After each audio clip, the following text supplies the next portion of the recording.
Hey all, this is Salil from AdNabu. We are creators of the Google Shopping Feed app for Shopify. We have few more apps in the App Store. Feel free to check them out. Today I'm here to speak about a specific issue that is faced by a lot of merchants, which is website not claimed in Google Merchant Center. I'll tell you why this is an important error. It affects actually the most number of customers in our experience. Um, Typically, Google wants to know that you have access to make changes to a website. So I already have access to this website. I have already verified it. Now let me try to verify a different domain. Right? Let's see what the process are. I'll show you how to do it as well, manually as well. If you were using our app, we would do this automatically for you. What we will do is we'll find out your URL from the Shopify store, and we will automatically place the HTML tag on your theme file and make the changes instantly. But I'll also show you a manual way of doing this if you want to do this yourself. So okay. So the easiest way is to add an HTML tag.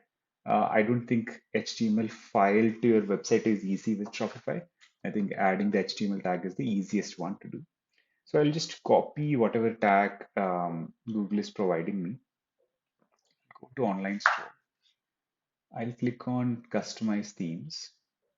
And I'm going to edit the code, right? You don't have to be too afraid of this. We are going to make a very simple change, right? We are not going to do anything major. So what you are looking for is theme.liquid file. This is the file that is used by all the pages.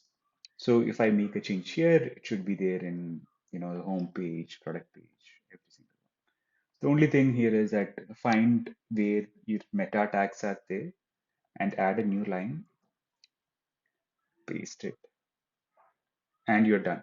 Right? If you go back to uh, Google Merchant Center and click on Verify website, your website will be verified by Google. Um, I'm not going to do this because abc.adnabu.com does not exist, right? It is store.adnabu.com. I just did it to give you guys a demo. Um, Unfortunately, a lot of customers don't complete this step, right? A lot of customers would constantly send products to Google Merchant Center, but they wouldn't do the verification because it can be a little overwhelming changing code. But this is not a difficult job at all. It's just a single line change. Um, if you don't want to do this at all, you can use our app and we will do this automatically. Um, but the manual option also is not very hard. This is part of a series of videos that we are doing. We are looking at major errors that our customers are facing in Google Merchant Center and how to solve them. If you want to watch other videos in the series, we will link them below in a playlist. Please watch them. If you like this video, let us know how we can improve. Comment and give us your feedback as well. Thanks a lot for watching this video.